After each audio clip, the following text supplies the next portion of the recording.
Hi, everyone. Thank you for joining us for the latest edition of Humans at Work, HDO's webinar series. My name is Louis Miller, and I'm the Assistant Director at HDO. Today, we are joined by Dr. Clay Spinuzzi, a professor of rhetoric and writing here at UT. He also teaches in the HDO Master's Degree Program and our Professional Training series. Dr. Spinuzzi is here to discuss how we can communicate more effectively online, particularly via email. If you've ever asked yourself the following questions, today's session is for you. Why do my colleagues ask me questions that I've already covered in my email? How did they miss my most important point? And why can't they write clear emails that I can understand? A few notes before we get started. Please mute your microphone and turn off your video during the presentation. If you have any pressing issues or questions during the session, feel free to send any HDO staff member a private chat. At the conclusion of the presentation, there'll be approximately 15 minutes for Q&A, and I'll now turn things over to Dr. Spinuzzi. I hope you enjoy the session.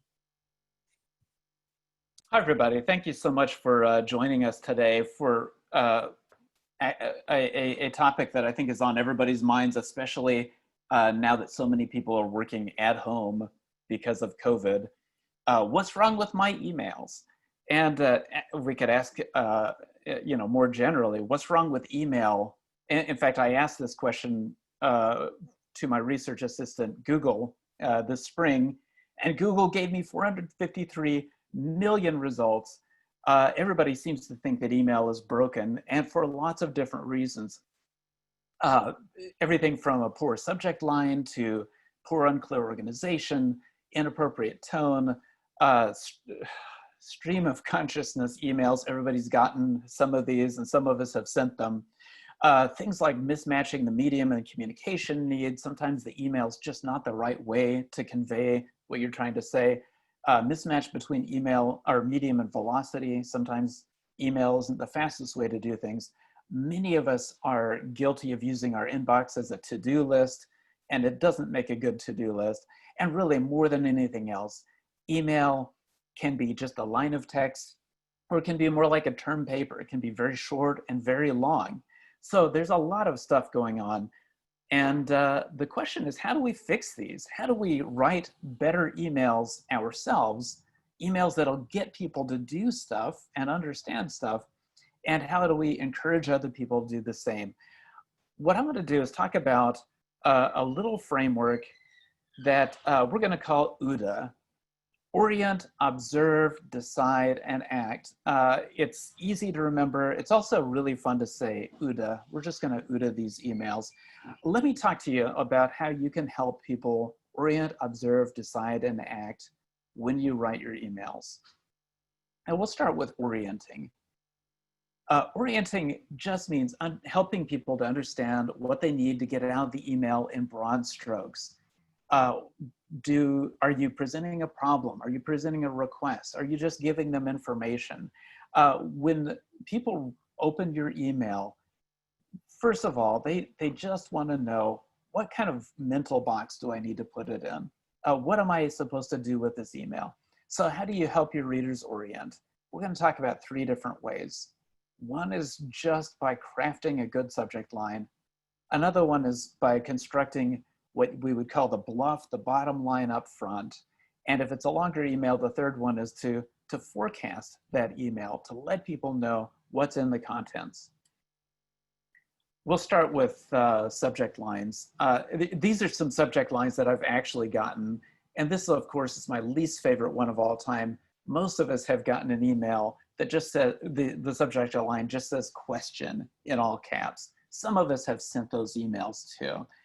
It's not a very specific subject line. In fact, when I get an email that says question, I just kind of sigh because I know it's a mystery box. I don't know what the question is until I open it. Here's another one that I got that was sort of bizarre. The hazards of being a Virgo. The contents didn't have anything really specific about the person's astrological sign. They were just kind of making a joke that, oh, Virgos are not very organized.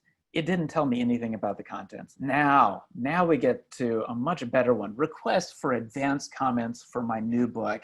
I know already before I open this thing what this person is going to be asking for. And it's lines like this that allow me sometimes to use my my inbox as a to-do list because it actually expresses something to do. This last one, even better, department meeting Wednesday, October 30, blah, blah, blah. I know that I don't even have to open the email to get the basic information. You know, for subject lines, more specific is usually better for helping your people orient. And it's also better for searches. We search our email a lot. And the more specific your subject line is, the easier it is for people not to just understand it, but to search for it. So being able to include keywords like comments, new book, department meeting, great. Consider indicating the action in the subject. Request for advanced comments, beautiful. And consider, this is something that people might really consider doing, write the subject line last. Sometimes when we sit down to write an email, we just start typing, we don't know where we're going yet. And that's okay, as long as once we get to where we're going, we revise the email, and then we put a subject line on it that will help people really understand how to use it. We're really talking about, instead of being writer-oriented, figuring out how to be reader-oriented. Let people know what they're getting into before they even open the email. The second one I'm going to suggest is what my military friends call bluff, bottom line up front. If you read Reddit, you might know this as TLDR, too long didn't read. You just find a way to summarize the key message, and I suggest that you put it right at the front. Here's one that that came from the, it's the same one as the subject line asking me for a blurb on the book. And the person says, I'm writing to ask for your favor to write a blurb for my upcoming book, Global Social Media Design, with Oxford University Press. After that first sentence, I know exactly what she's asking for. By the way, it's a great book. I did write the blurb. It's on the back of the book. And really, everybody ought to read it.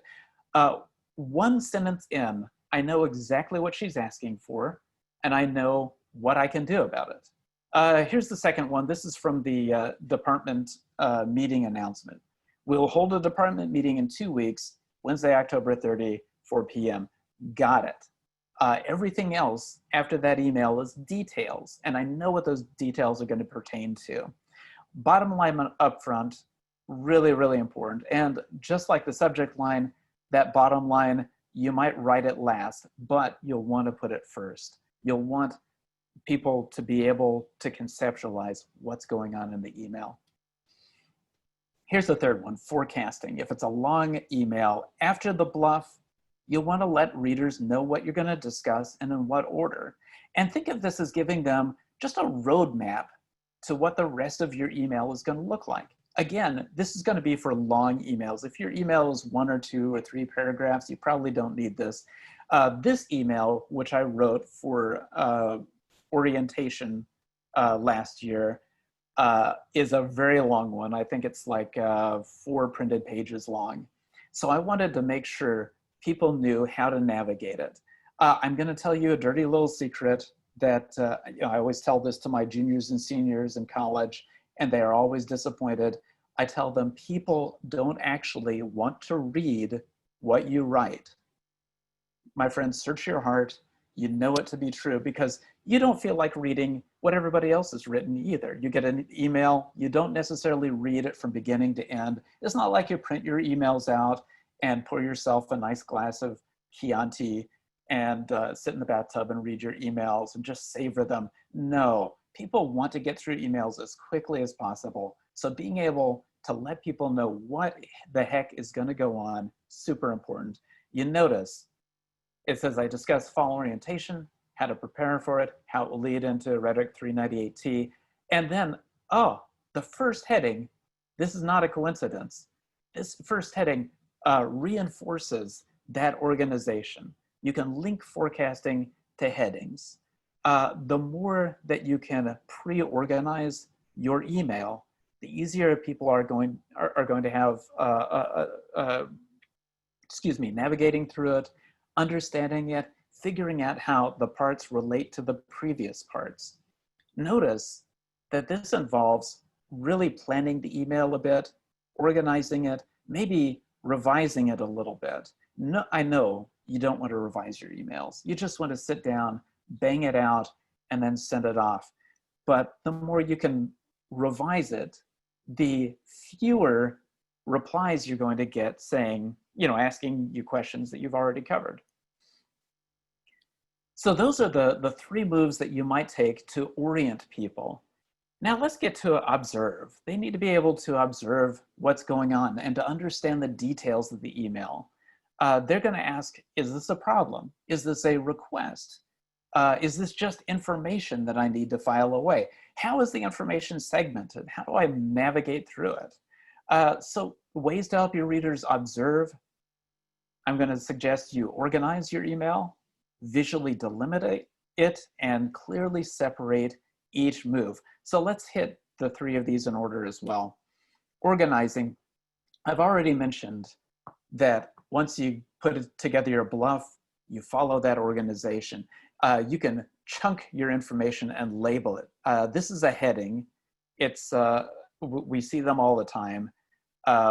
Many of us don't use them all the time, but I'm going to suggest you start getting into the habit of using them. Label the different parts of the email. This does two things. One is it helps people understand how you've organized things. But number two, it helps you to be a little bit more rigorous and a little bit more honest about how you're organizing your email. If you break this into parts, then you can group the things that you're trying to talk about into parts. Headings, paragraph breaks are another big one. We've all gotten emails that are just one huge paragraph, and it's just really difficult to tease out the information, to figure out how that information relates to other parts. Putting in paragraphs, paragraph breaks, putting in headings allows people to kind of take a rest and to figure out, okay, I've climbed this stair, now it's time to take the next step in the stairs. Okay, so that's organization. Visually delimiting is another big one. This actually came from a student in our HDO master's program. She received this from her kid's school, and it's a pretty important email. A child in your school has pertussis, otherwise known as whooping cough. People are kind of worried about diseases and pandemics these days. And if I got an email like this from my child's school, I would be very concerned. So what do I need out of this email? Probably not this huge paragraph. If you can use bullets, numbered lists, typography to help break out hard to read information, this thing is going to be much easier to read. Her strategy was to organize things under basic questions like, what does this mean? What should we do about it? In fact, let's take a closer look. She's trying to clearly separate some moves from other moves. Observation should be physically separate from orienting, deciding, and acting. So, for instance, this observation, the DTaP vaccine protects against whooping cough, kind of important. She wanted to make sure that that got broken out. She's broken out, what does this mean? What do I do to help people understand this is information, this is action? If you can clearly separate these moves, people will be able to navigate through your email much more easily. And by the way, this works in reverse as well. If you get an email that is just really difficult to push through, it's not a bad idea to, if you're a baby boomer or a Gen Xer, you might actually print it out and highlight it, information versus action, to help yourself decode it. If you're millennial or Gen Z, you might prefer to do it online, but you can still do it. Copy it into a doc, use highlighting, use some other way to mine out this information. And this brings us to decide. Decide involves understanding what choice they have to make and how it compares to other choices and the implications of the choice. And if you're asking for a decision, but you don't quite know what they need to decide, you're not ready to send the email yet. Figure out how to pre-process those decisions so that people understand what kind of range of decisions they have to make. Explicitly identify possible choices. And since most of our emails don't involve an exhaustive set of choices, you might explicitly identify where they can add choices. And notice this applies even if you don't have authority over the reader. Often when I work with my students to revise emails, they are worried about sounding like they are ordering their boss to do something. And you don't have to frame it that way. If you're worried about explicitly laying out possible choices, instead, your boss has to take a lot of time to just kind of figure out, well, what are these possible choices? I wish somebody would outline them for me. You can respectfully say, here are the choices that I see. Do you see any other possible choices? Or here are the things that I think we're going to have to decide. Maybe you can add some. Just a quick example, explicitly defining possible choices, possibilities, and questions. As I said, these don't have to be exhaustive. These are from two emails that I sent a while back. This one I use bulleted list. This one I use a numbered list, but both of them I lay out the possible questions or the following possibilities so people can get their heads around what's the lay of the land, what's the range of decisions that we might make. Again, people can add their own, get them started. And this brings us to the last one, act. Acting involves understanding the next step, who takes it and when. And just like deciding, if you don't know what to ask from them, you're not ready to send the email. I have a good friend who told me a while back that his strategy was if somebody didn't ask him explicitly for an action or a decision in an email, he just wouldn't respond. Not all of us have that luxury, but I think all of us have that impulse.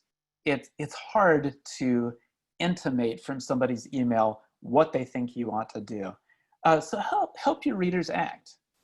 That involves, number one, explicitly identifying some sort of an action. Let them know what you're asking from them. Explicitly identify the time, date, the circumstances under which they might take this action. And these apply, again, even if you don't have authority over the reader. Your boss, again, is not going to want to sort of read between the lines and figure out, well, what kind of action should I take? Or what action do they think I need to take? You can always respectfully say, here's the action that I recommend. So here's an example of explicitly identifying actions. Again, this is from the orientation email that I send out each year, and I ask them to take a lot of different actions. In this case, you need to read these things. And notice that I've formatted it basically like a to-do list. I've broken out each individual action. If they use a to-do list or a project management system, they can just copy these and paste them in. If they prefer to use like a paper to-do list, they could actually print this out and check it off as they go. What I found is that if you break these actions out explicitly and make them easy for people to understand, they will do them. They don't always do them, but they're more likely to do them than they would be if this were in a giant paragraph. Explicitly identify time, date, circumstances under which they should take the action. Give them enough information that they can schedule time to do it. We're all busy. And we're all inundated with different things that we have to do. If you can identify those actions and a deadline, that's going to be really helpful. They know when orientation is. They know that they have to do this ahead of time. The blurb will be placed on the back cover of the book. I'd like to have the following by September 9, Monday. Beautiful. When I got this email, by the way, this is the one on writing a blurb for a book. I was so happy because I knew exactly what they were asking for, when they needed it done, what sort of content I was going to have to put together. And like many people, I'm really busy. So I was able to identify that end date and then work backwards in my calendar to figure out when am I going to when am I going to wedge these in and make them happen. Like a lot of people that you're going to be corresponding with over email, I really want to help people. I want people to be happy. And I want to be able to do what they need me to do. The clearer they can make those parameters, the more easily I can make their wishes come true.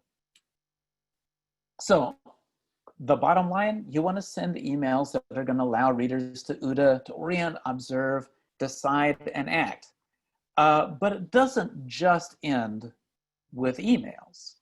We do a lot of communication in other digital media as well.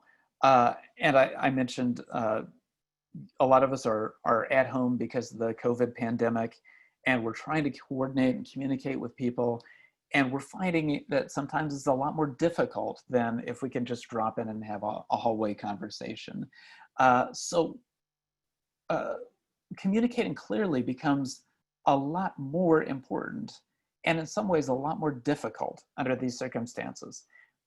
Fortunately, we can apply these insights to a range of different media. For instance, short form text media.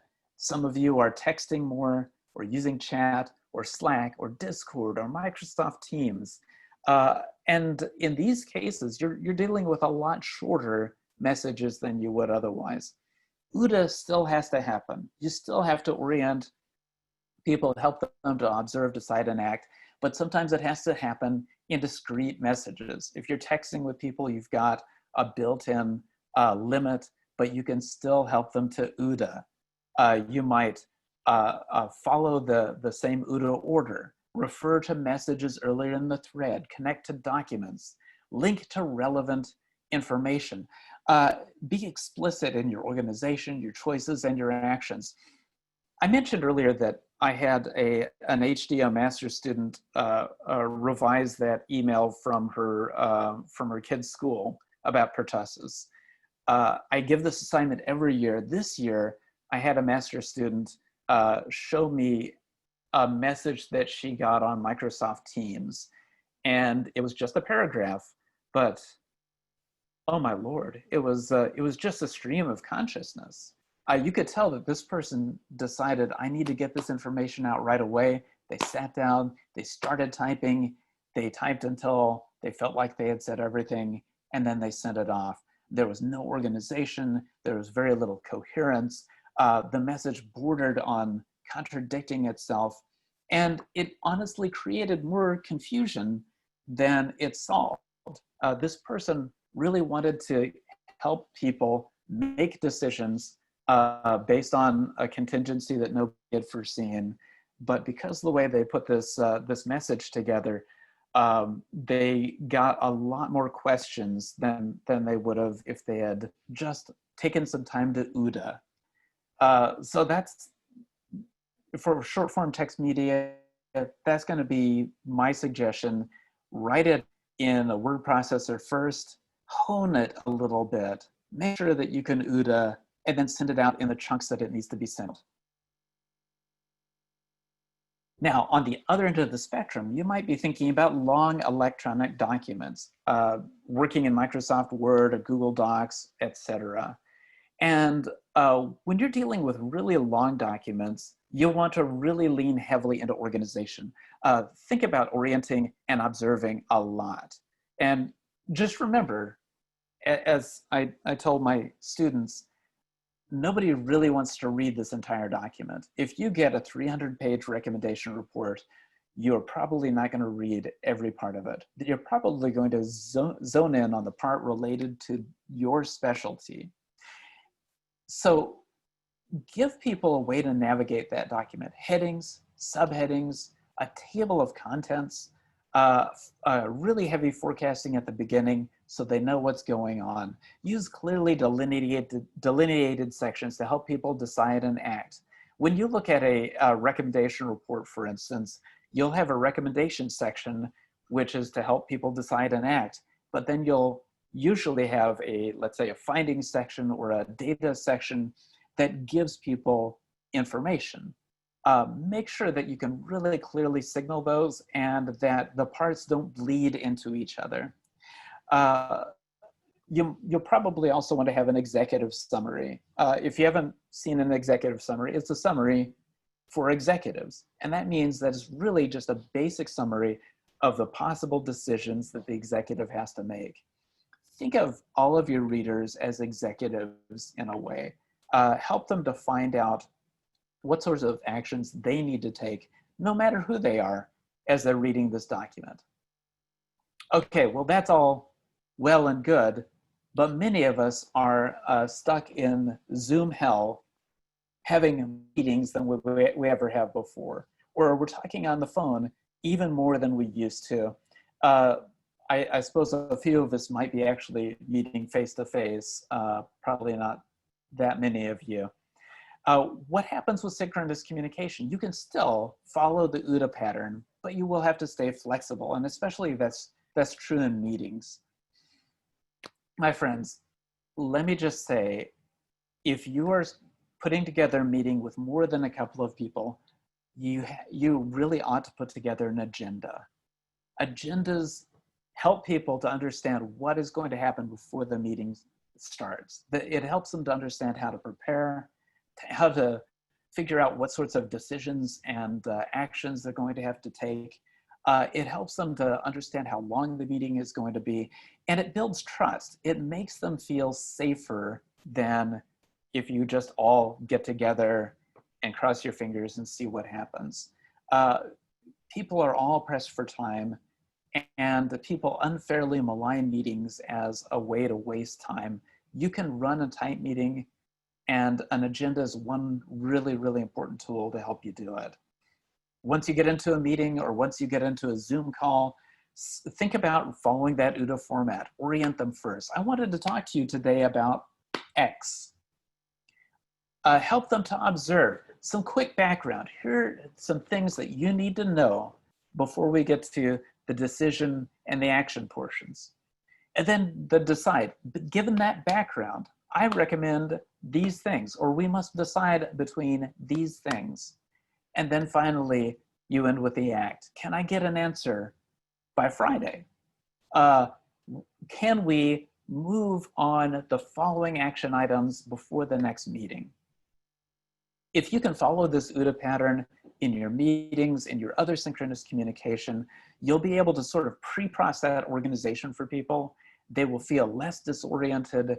They will be able to contribute a bit more crisply. And I think you'll find that your meetings will be shorter and more effective. All right, so that is my basic suggestion for you. Communicate with a plan. And with that in mind, I'm going to turn to our Q&A. We have a lot of time for Q&A, and what I'm going to do is take a look at the chat box for questions that are already piling up in there. If you have other questions, please submit them through the chat box, and I will get to as many as possible. And let's start with, I'm going to start with the last one, or these questions. How do you work with people who don't read and reply to their emails, even if the emails follow these pointers? You know, we can only do so much. Honestly, sometimes I find that some people are readers and they'll read something and get off the dime and do it. And some people just respond differently. I was in a situation a while back where I noticed that somebody I had to work with in administration would never respond to my emails and was not around if I tried to give them a phone call. But if I dropped by their office unannounced, they would put me at the head of the line. So that was my way of handling it. It was a little time consuming, but being able to jump in front of other people in line, boy, that was invaluable. I think you just have to, number one, feel out how people interact and how they respond. And number two, think of those emails as your due diligence, because that person may not be in that place forever, or that person might not act on your recommendation, and then trouble will happen, and you'll at least be able to say, I have a paper trail. What's your take on one long email versus several shorter emails? It really depends on the situation. I do think that if you are asking for specific decisions or specific actions, you might try a separate email for each decision or for each action. However, if you have people who you know will read your emails, and all those decisions and actions are really intricately intertwined, you might send a larger email. One email that I gave an example of is the orientation email that I send out each semester. And I know that those people need to get all of that information in one document, because otherwise they will get overwhelmed with all of the little emails flying around. If you can bundle these into something that's coherent, I would suggest a longer email. If not, if they are related to very different decisions or very different spheres, separate them. One person asks, is it effective to remove lengthy comment from an email and include as an attachment, keeping the message itself short? Yeah, I think you could do that. Especially if the lengthy stuff is a lot of background information, you might chunk it out that way. I think I would probably, personally, I would probably try to keep it as in the email, but that's because I'm very experienced with chunking this information. If you find that separating it into an attachment works better for you, that might be the way to go. Oh, how do you know when to reply all versus reply? So some of you probably know the BCC trick already. The BCC trick is this: if you have to email a lot of people and you don't want them hitting reply all, then you BCC those people. That's blind carbon copy. They don't know who you've emailed to. So if they hit reply all, they're just going to hit you and not everybody else. If you get an email that's sent to a lot of people and you're trying to figure out how to reply versus reply all, I would suggest the following things. Number one, praise publicly and rebuke privately. If you need to push back on something in the email, consider just hitting reply. If you believe that there's a detail that's incorrect and you want to point it out, hit reply. If you want to tell this person, you did a fantastic job and we all appreciate it, hit reply all. If let's say the email is something that really is going to affect a lot of people and you need to start deliberation on it, or if the email asks you to hit reply all, I'd reply all. Most of the time I just hit reply. How do you know when it's better to pick up the phone versus send an email or have a meeting?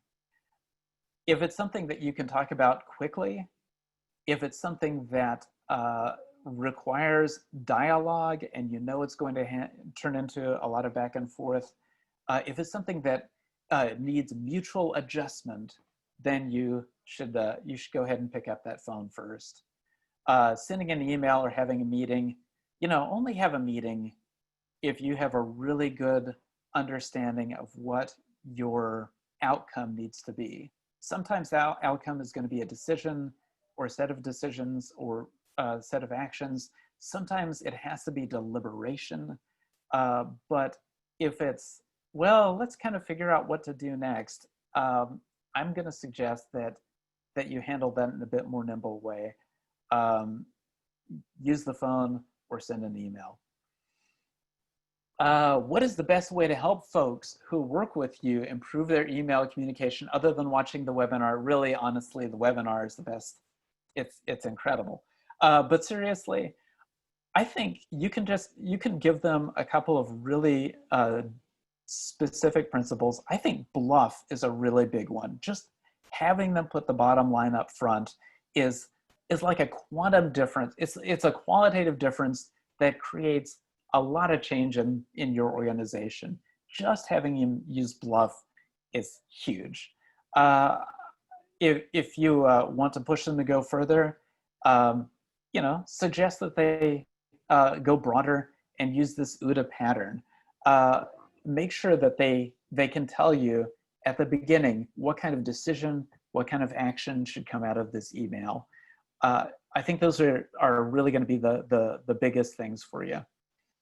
What's your feeling about highlighting, bold, italics, yellow highlighting over black text, the most relevant or action-oriented ask within the body of the message as a way of focusing the attention of the reader?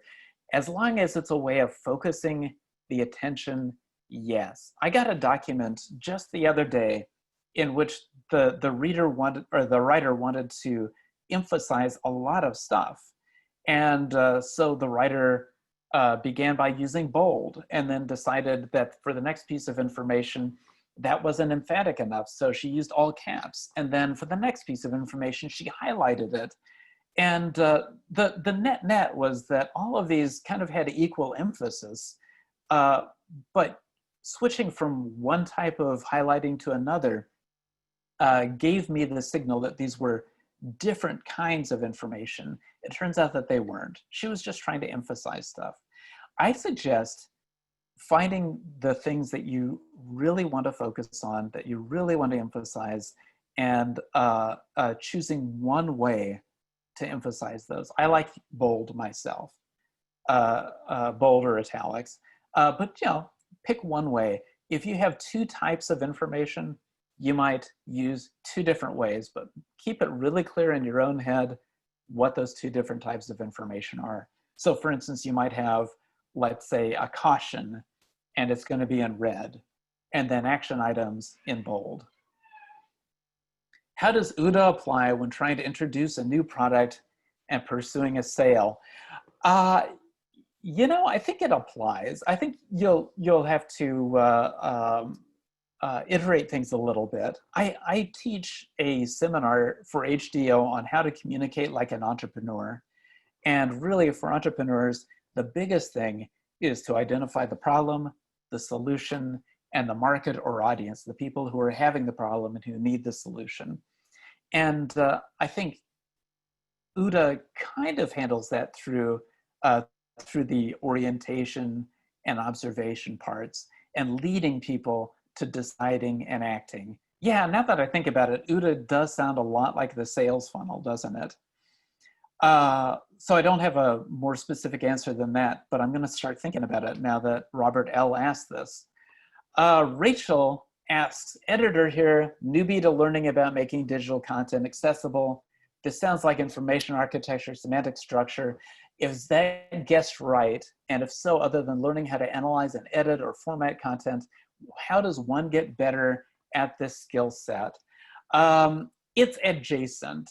Technical communication, which is where I'm situated in, has a lot of connections with digital content. But we're really more, kind of along the lines of document design and document structure. How do you get better at it? Just the way that you get better at anything else. You just have to practice mindfully. I suggest to my students that they break things down into principles. They try practicing these different steps. That means that it takes a lot longer at first. You may remember a while back, I think this is in the early to mid 2000s, Tiger Woods had a slump. And it turned out that it's because Tiger Woods realized that his golf swing was going to limit him. I mean, it was a hell of a golf swing, but he realized that he couldn't improve it any further. So he had to spend a lot of time breaking it down, unlearning some habits, and figuring out how to relearn his golf swing. And that meant that there was a short-term slump in his career. And then he sort of roared back and started performing better than he had before. Sometimes we have to take a step back in order to take a great leap forward. And I think that's the case here. If you try mindfully OODA-ing, it will take a little while to figure things out, but once you do, it'll save you a tremendous amount of time. Okay, I use multiple forms of communication, email, Teams. Can you identify the best use for each of these? This is Kat Collins asking. Kat, I think some of this is going to have to do with how people work in your organization. I think that Teams tends to be more immediate. Email tends to be a little bit more asynchronous. When I get an email, I do not feel like I have to read it right away. If I were on Teams or Slack or Discord, or I receive a text, I kind of feel like I got to read it right away. So these are basically different implied velocities. I would suggest using Teams for shorter messages, and then using email for something that has to be a little bit more coherent, put together, and structured. But again, it's going to depend a lot on how your organization has operationalized it.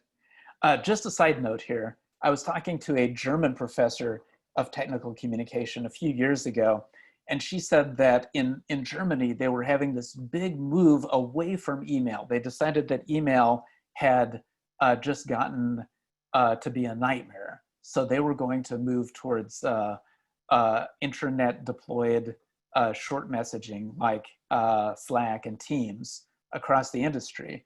I have not talked to her about how that worked, but I suspect the answer is not very well. Because when people see this problem with email, they ascribe it to the medium, and they tend to look for something that'll be like, let's say, a faster medium like Slack. What people who are using Slack in organizations are finding now is that sometimes Slack is starting to slow down as well.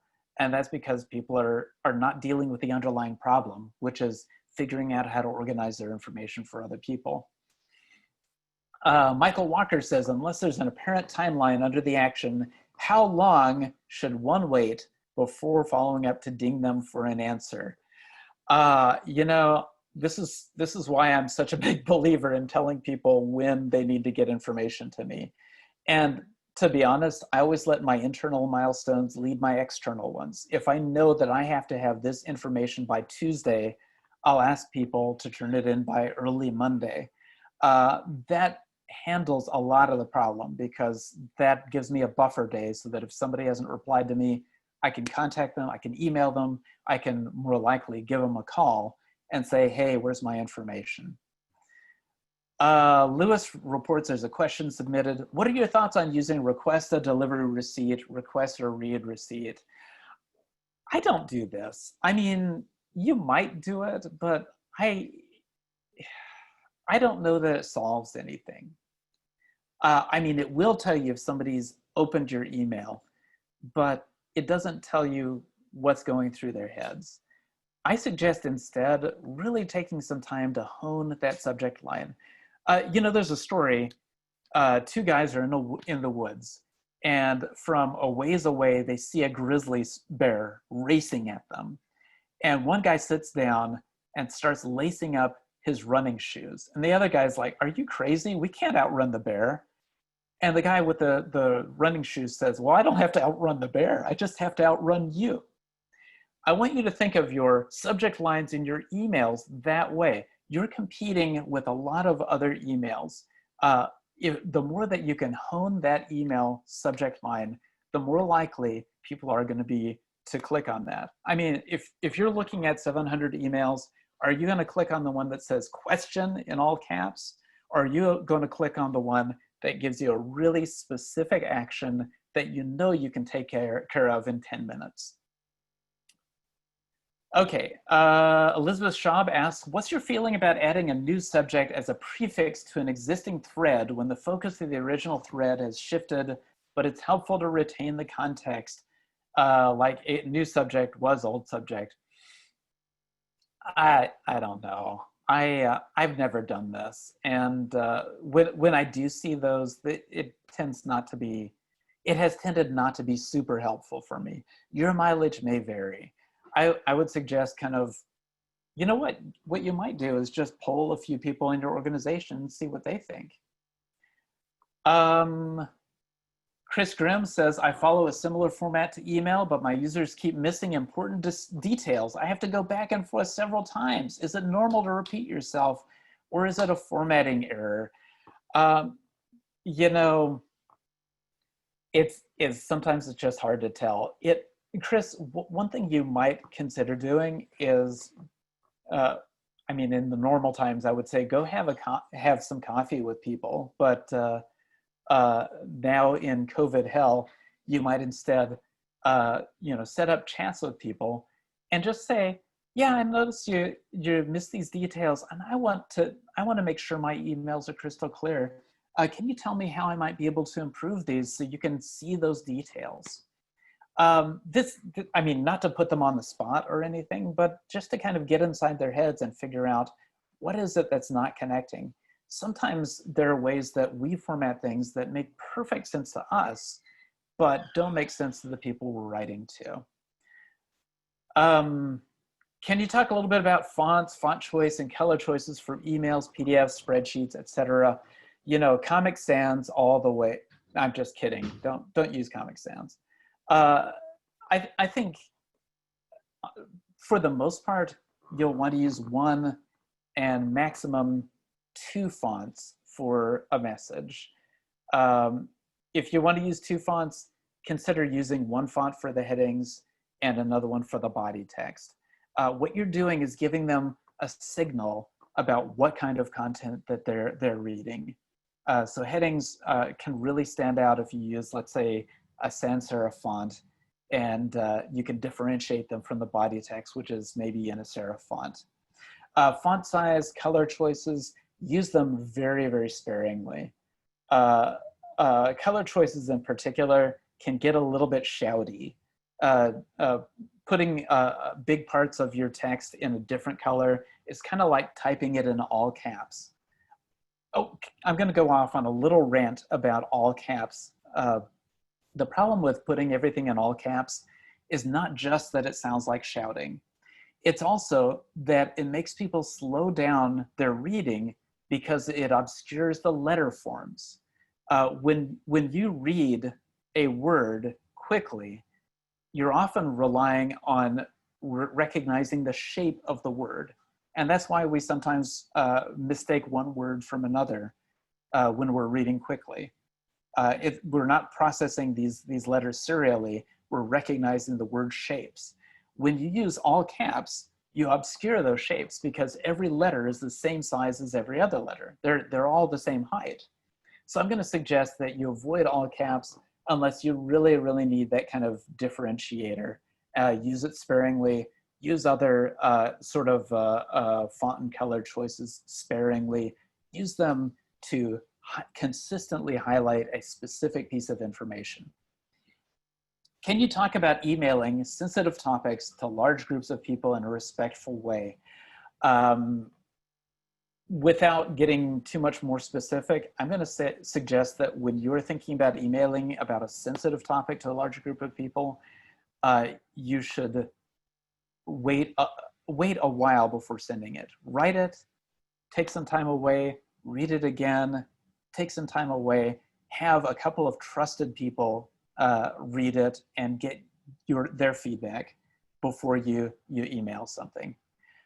Oh, my friends, we have a lot of messages. I don't know if we're going to get to them all in the next 12 minutes, but I'm just going to keep going serially. Shruti asks, do you recommend using different colors of text? Oh yeah, I kind of talked about that. Different colors of text in an email denoting differences between regular text versus file paths. I mean, I think that's a pretty specific application. Sure. Different color text for file path, maybe a different font. Often people use a monospace font like Courier to demonstrate a file path. Some sort of a signal to let it kind of pop out from the rest. Good idea. Stuart asks, is there a rule for resending, reminding, or rewriting to address missed or ineffective messages? Yeah, sometimes, especially reminding people. sometimes people are just buried in email. I remember talking to a group of people in a workshop about managing email. And somebody told me that they got about 350 emails a day. When that happens, it's really easy to miss somebody's email. So sending them a reminder, a good idea. Resending the email, I mean, I would just reply to my original email rather than sending it out again. Rewriting it, sometimes you might have to. Like for instance, if I sent something out and I was not getting the responses that I thought I would, I mean, that really suggests that I didn't write the email correctly. And even Clay Spinuzzi, it happens to me. If that happens, I'll probably reply all to my own email and highlight the stuff that wasn't coming through and say something like, it looks like I was not clear in my previous email. Could you do the following things? Robert asks, when writing to someone blindly, how does the Orient section balance a personal introduction and what I want to talk about? Are personal introductions even necessary? What's the most important to convey, experience or expertise? Boy, that's a lot of ground. Let me start with the first two questions.